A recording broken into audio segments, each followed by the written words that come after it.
Et de retour sur les ondes de Radio Mojo 94.00. Et j'ai du monde dans le studio et vous les connaissez bien car il s'agit de Madou70 et de Bandini qui vont encore nous diffuser quelques œuvres. Alors attendez, je monte le micro de Bandini. Hello. Hello. Alors, est-ce que vous voulez nous parler un peu de ce que vous allez nous présenter aujourd'hui ? Alors on va écouter un podcast sur le Muay Thai. Donc après une rencontre d'un copain que j'avais pas vu depuis 6-7 ans et qui est devenu entre-temps un petit champion du Muay Thai en Thaïlande. Et donc une création sonore avec donc des extraits d'une émission de la télé nationale sur du Muay Thai mise en scène, ses premiers combats, des enregistrements d'orchestre de Muay Thai qui accompagnent les combats et voilà. Est-ce que rapidement le Muay Thai alors le Muay Thai à la base un art martial asiatique, thaïlandais plus, de combat et qui est devenu un peu partie intégrante de la culture populaire ou qui est devenu aussi un vecteur économique où tout le monde le regarde, tout le monde parie dessus. Tout le monde le pratique, Et comme le dit très bien du coup Victor qu'on va entendre, il y en a qui font du pain, ils sont boulangers, il y en a qui combattent, ils font du Muay Thai et juste les gens gagnent leur argent un peu comme ça. C'est devenu très simple et populaire. C'est un métier plus qu'un art martial. Donc là c'est une discussion entre toi et du coup ton pote. On va plus l'entendre lui. Ok. Mais super, on se lance ça si ça vous va. Let's go.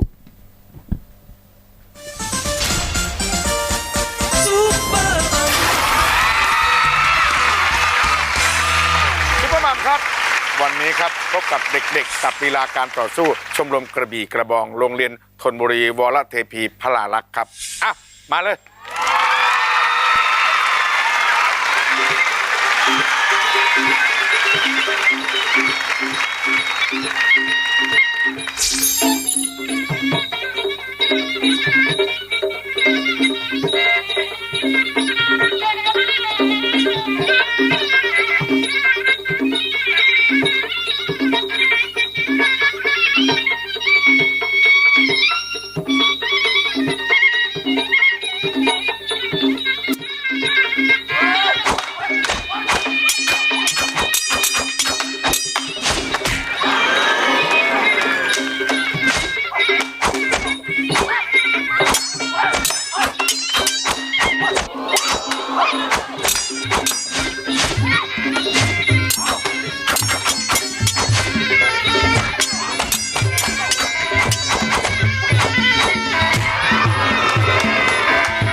là-bas, il y a vraiment une ambiance, tu vois, t'as la musique. C'est vrai que j'ai pas parlé de la musique, tu vois, mais la musique, elle donne un rythme. Et le rythme, il va gérer le combat, tu vois, genre parfois, premier round, deuxième round, c'est tranquille, troisième, ça commence à aller plus rapide, en fin de round, ça commence à aller de plus en plus rapide, tu vois, t'as toute la partie un peu percussion, là, qui commence à s'accélérer et tout, quatrième, cinquième, c'est genre rapide de ouf, quand c'est sur la fin des rimes, c'est tam tam tam tam tam tam, c'est un son à répétition comme ça, puis t'as les parieurs en même temps, ils sont là, ils crient, tu vois, ils foutent grave l'ambiance, ils font oh ouais, chaque fois que tu prends un coup, tu sais, ça fait un espèce de truc, je sais pas, tu sais, genre, c'est vrai que au niveau sonore, c'est vraiment un truc de ouf, tu vois, genre, et même si t'es pas sur le ring, même quand t'es dans t'es dans la foule avec les parieurs, t'es forcément un peu transporté, tu vois, il y a un truc de, c'est vraiment ritualisé, quoi, je sais pas comment dire, mais ouais, c'est un truc de ouf. Tu vois, parce qu'il y a un orchestre en plus. Donc c'est une musique en live, tu vois, c'est des mecs qui viennent avec leurs instruments, qui jouent, tu vois, donc ils adaptent la musique au combat, tu vois.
Quand j'arrive dans le camp, tu vois, qui est un camp que mon entraîneur avait racheté genre dans la banlieue de Bangkok.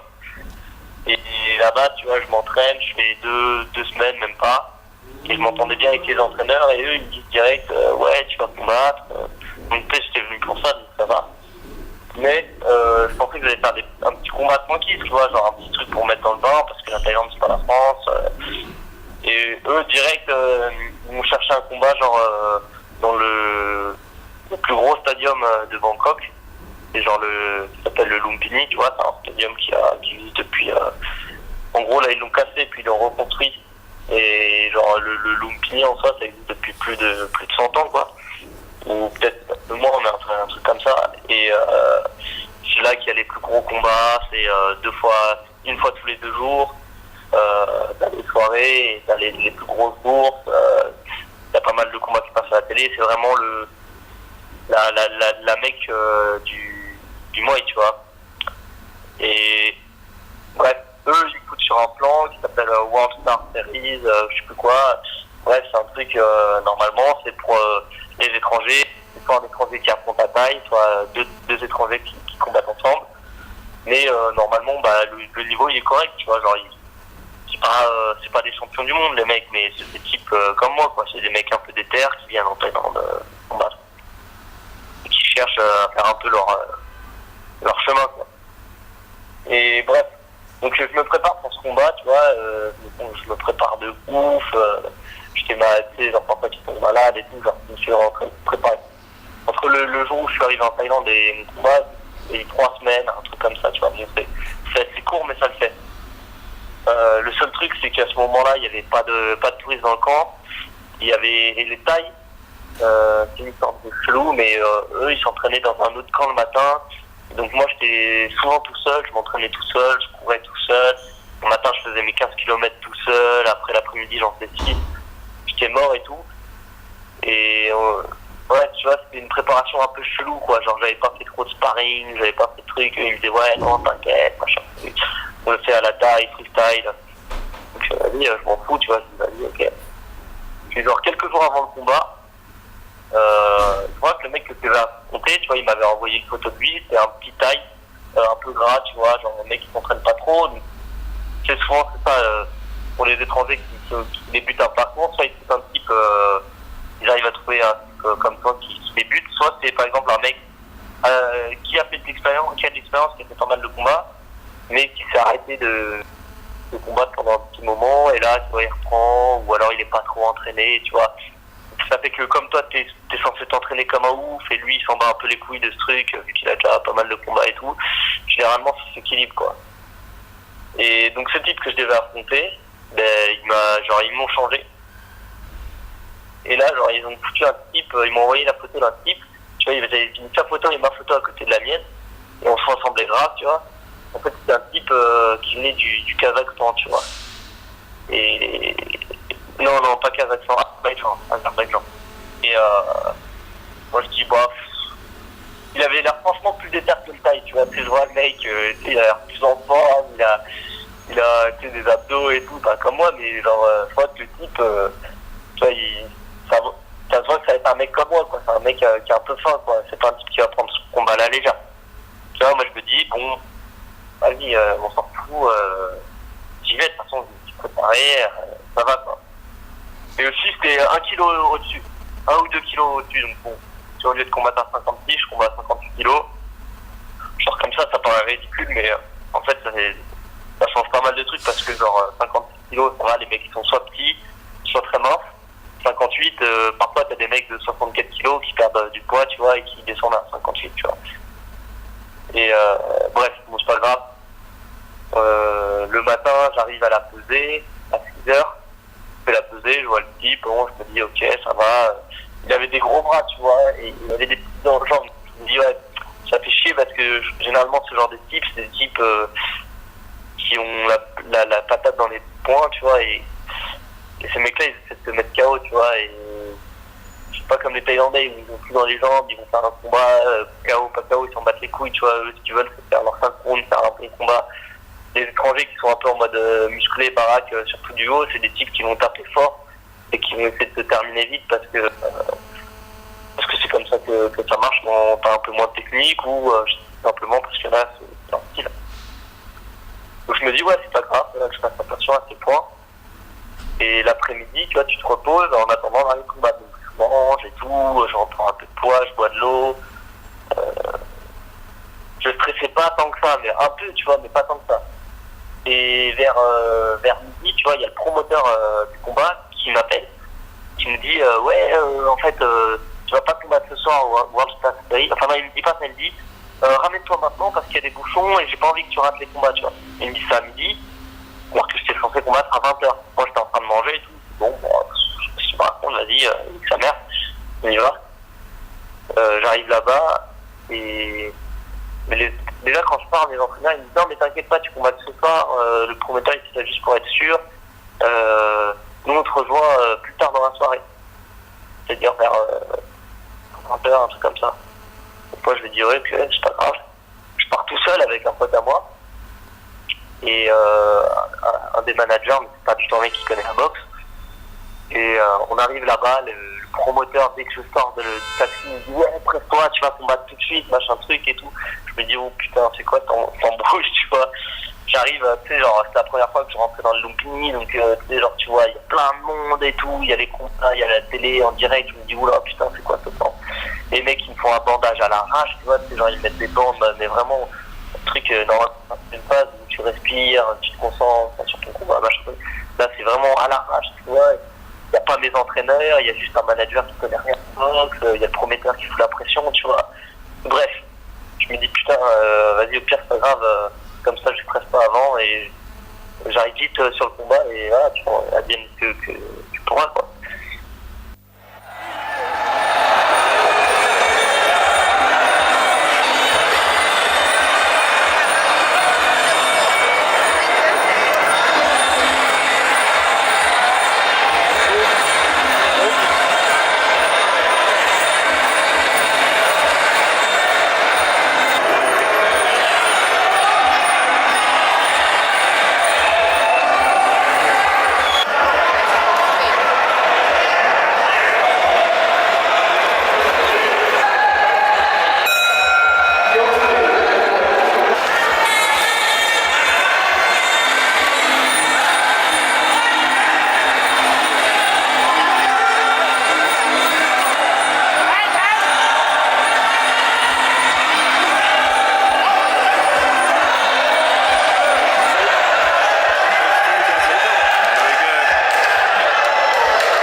Tu vois, il avance tranquille, mais il fait que avancer, tu vois, il avance tout le temps, genre il marche tranquillement vers moi, tu vois, genre il se rapproche, il veut vraiment la distance courte, tu vois, on voit un peu des jambes, et lui, tu vois, genre dès qu'il peut, bam bam, des gros parfums, mais des patates, tu vois, genre je l'avais pris, tu vois, j'avais fait des combats avant, mais là, franchement, je les sentais vraiment bien, tu vois.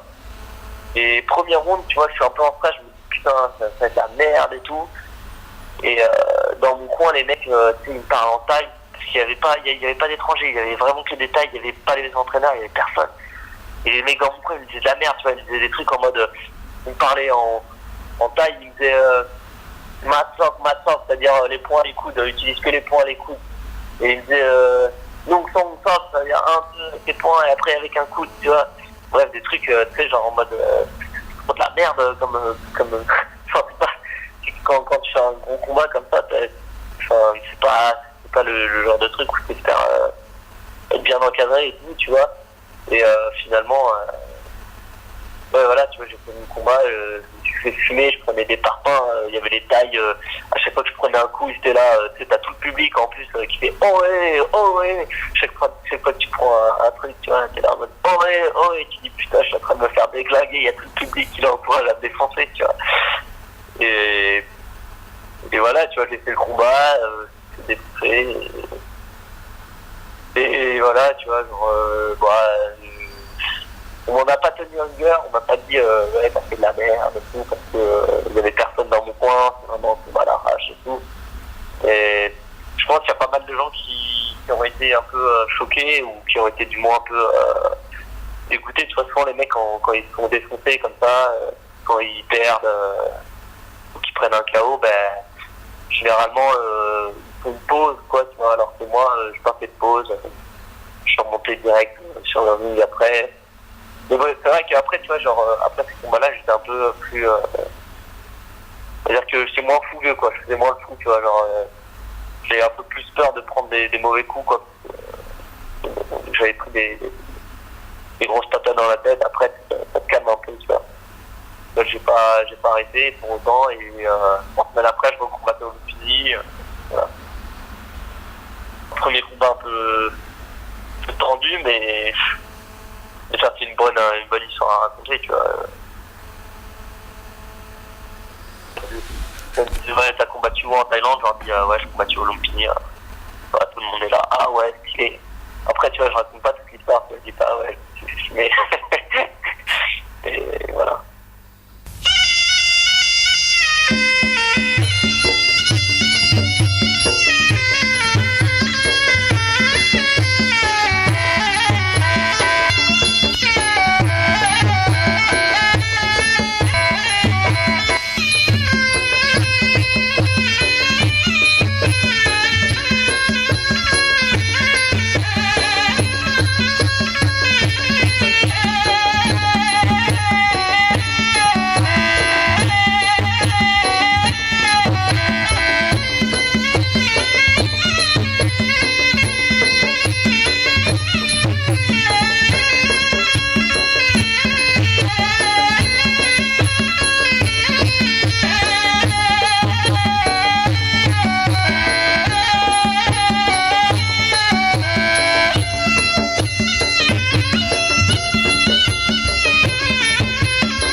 trucs télévisés et tout, où c'est vraiment, c'est vraiment un stadium légendaire, tu vois. Moi, ça me fait chier d'avoir mon entrée comme ça, tu vois. Après, j'espère juste que, tu vois, ma sortie, que je ferai des meilleurs combats, tu vois, mais plus glorieux, quoi. J'ai combattu une autre fois là-bas, j'ai pris un KO avec un coup de pied retourné, mais là, c'était vraiment pas de chance, tu vois. C'était en mode un grand chinois de 2 mètres qui faisait des trucs chelous, tu vois, et moi je le coinçais, je le tapais fort et tout d'un coup, genre, j'ai pas vu un truc venir, il a fait un truc bizarre, tu vois, mais j'étais au-dessus, tu vois, j'étais en train de gagner et tout, et puis genre, nulle part, quoi, il a fait une espèce de chinoiserie, un truc sauter, retourner, un truc, et moi je l'ai pris, et c'était même pas un vrai KO, tu vois, je l'ai pris, et quand je me suis relevé, genre, l'arbitre, il a dit, ouais, c'est bon, reprenez le combat. Et après, il m'a dit, non, attends 2 minutes. Tu vois, il m'a regardé dans les yeux, il m'a dit, attends, marche dans ton coin. Tu vois, le coin, c'est le corner, là, c'est là où tu vas, tu vois, genre. Donc là, tu vois, genre, je marche dans mon corner. Et juste en marchant, tu vois, je me mets à tituber, tu vois, comme si j'étais bourré, tu vois. Et là, l'arbitre, quand il voit que tu tubes comme ça, pour éviter que, ça veut dire que t'as pris un gros choc à la tête, tu vois. Même si t'es debout, si t'es un étranger et tout, il t'arrête. Moi, je pensais que... Enfin, moi, j'ai dit non, m'arrête pas, je vais continuer. Lui, il m'a dit non, machin truc, prends pas de risque. Et du coup... Et voilà, quoi, du coup, je me suis arrêté bêtement, quoi. เพชรยินดีศุกร์ที่20กันยายนซ้ายมือช้างน้อยศรีมงคลขวามือพรานศอก100เข็มยอดขุนพลสิทธิ์ไตรภูมิที่เวทีลุมพินีครับยอดขุนพลสิทธิ์ไตรภูมิครับสวมกางเกงสีน้ำเงินนั้นเป็นนักมวยศอกครับฉายาของเขาคือพรานศอก100เข็มนักชกจากจังหวัด101ครับนี่ช้างน้อยมา119ปอนด์พอดีครับ120ยอดขุนพล120ต้องลด1ปอนด์และพบกันครับนี่คือไฟล้างตาของนักชกกางเกงสีน้ำเงินครับเพราะว่าไปแพ้ช้างน้อยสีมงคลมาครั้งหนึ่งครับที่เวทีลุมพินีแห่งนี้นะครับไฟนั้นยอดขุนพลบอกแหมวันนั้นป่วยครับมาไม่ดีเลยก็เลยแพ้วันนี้บอกแหมผมฟิตเต็มที่ขอล้างตาครับคุณเสนาวครับวิรัตวชิระรัตนวงศ์ผู้โปรโมทศึกครั้งนี้ก็มาชมอยู่ด้วยแล้วก็เป็นผู้จัดการของช้างน้อยนี่เป็นยกที่1และ2รวมกันครับยอดขุนพลขยับเข้าไปหามวยซ้ายนะครับจิ้มหมัดอัปคัตสวยวางแข้งยอดขุนพลเนี่ยอาวุธสวยนะครับอาวุธได้ทุกอย่างแล้วที่สำคัญคือศอกของแกเอาแล้วครับดูอัปคัตศอกของแกนี่มาทุกทิศทางครับชกมวยกับแต่ละไฟนี่แหมวันไหนถ้าหากว่าฟันศอกคู่ต่อสู้ไม่แตกนี่กลับลงมานี่แหมปวดหัวตัวร้อนเป็นไข้เพราะแกแหมฉายาพรานศอก100เข็มนี่ไม่ได้มาเพราะโชคช่วยครับแกฟันนี่เหลือกำลังจริงๆศอกระยะประชิดศอกระยะไกลทุกรูปแบบครับแกมาได้หมดจับตาดูให้ดีดูพรานศอก100เข็มนี่คือนักมวยที่ใช้ศอกดีที่สุดของเมืองไทยยุคปัจจุบันนี้ครับกางเกงสีเงินฟันศอกแล้วครับดูครับปัดนี่ครับดูครับซ้ายขวามาหมดครับวันนี้จะได้อีกหรือเปล่าครับนี่ชกมวยตั้งแต่ชกมวยมานี่ศอกคู่ต่อสู้แตกนี่เกิน100เข็มแล้วครับดูครับดันออกไปหมดยกที่2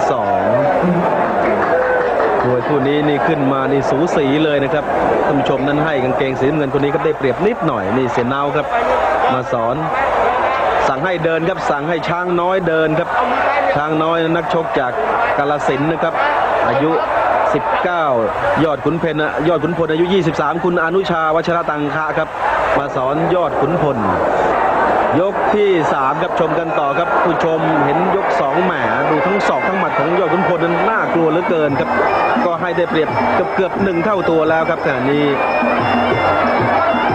ปล้ำกับช้างน้อยปล้ำเคยชนะมาแล้ว1ไฟท์ครับชนะคะแนนเอาแล้วครับดูครับเผลอแกศอกเลยครับระยะประชิดระยะไกลดีแกศอกได้ดีหมดดูครับทัดมาลาเกือบโดนไปแล้วมีทั้งฝานลูกบวกทัดมาลาครบทุกอย่างครับช้างน้อยเดินวางแข้งปลายดูครับแข้งซ้ายยอดขุนพลโดนแทงทีนึงแทงโต้เหมือนกันครับยันออกไปอาวุธแกใช้ได้สวยครับวางแข้งก็ดีอัปคัตก็สวยดูครับอย่าเผลอนะครับระยะใกล้นี่แกฟันนี่ครับฟันศอกอีกแล้ววางแข้ง Si tu veux là-bas c'est un peu spécial parce que c'est comment dire, il y a un peu un double. Enfin, c'est pas genre juste un truc spirituel et tout, tu vois. Genre moi j'ai l'impression au contraire que là-bas, ils le dédramatisent complètement, si tu veux. C'est vraiment un métier, je sais pas comment dire, c'est un truc, tu le fais en mode, il n'y a pas de... C'est pas un truc de ouf, tu vois. Genre, les boxeurs, ils sont respectés, mais c'est pas, tu vois, genre, c'est pas des superstars, même les types qui gagnent bien leur vie avec ça, ils sont pas ultra riches, ou alors c'est des stars, mais quand c'est dans le milieu de la boxe, tu vois, bon, il y a vraiment des superstars au niveau national et tout, même international, qui sont genre hyper connus, hyper respectés. Mais genre des petits boxeurs ou des mecs qui boxent de temps en temps dans la campagne et tout, il y en a plein. En fait, je sais pas comment te dire, mais c'est vraiment un truc, c'est un moyen de gagner de la thune là-bas, tu vois. C'est pas, je sais pas comment dire, mais ils ont pas forcément la passion, ou il y en a, ils ont marre, ils combattent parce qu'ils ne peuvent rien faire d'autre, tu vois. Donc il y a ce côté passionné, il y a ce truc de ouf, il y a des champions, il y a les gamins, ils s'entraînent, ils rêvent d'être champions parce qu'ils savent qu'ils pourront faire bouffer leur famille avec ça et tout, tu vois. Mais tu vois, eux, ils le prennent un peu en mode tu travailles sur le marché, ou tu travailles dans un resto, ou t'es boxeur, pour eux c'est un peu la même chose, quoi.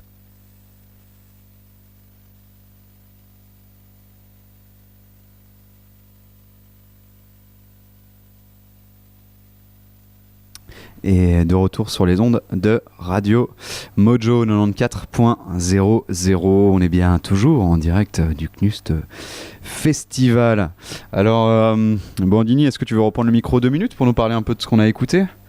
Juste rapidement. Du coup, c'est un pote à toi que tu connais d'où, ce pote ? Donc c'est un pote à moi que j'ai rencontré il y a 7 ans à Bruxelles, à l'époque où j'y vivais pas encore.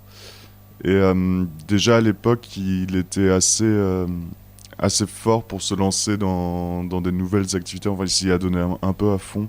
Et ça allait du skate à la cuisine. Et en ces 7 ans d'absence et de non-nouvelles, ça a été le Muay Thai apparemment. Et avec apparemment un peu de succès. Oui, il est à quel niveau maintenant Je sais pas vraiment à quel niveau, mais je pense qu'il se débrouille assez bien. Okay. Et, après voilà, il n'y a pas tout l'entretien qu'on a fait. Moi, ce que je trouvais intéressant, dont on avait parlé, c'était aussi les combats, comme le combat qu'il a raconté contre le Kazakh ou le mec d'Azerbaïdjan, je sais plus.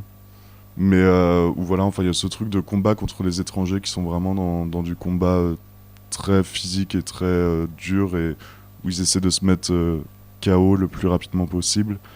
Et le Muay Thai plus à la thaïlandaise, où il y a une intelligence de combat et on voit comment évolue son combattant et on s'adapte.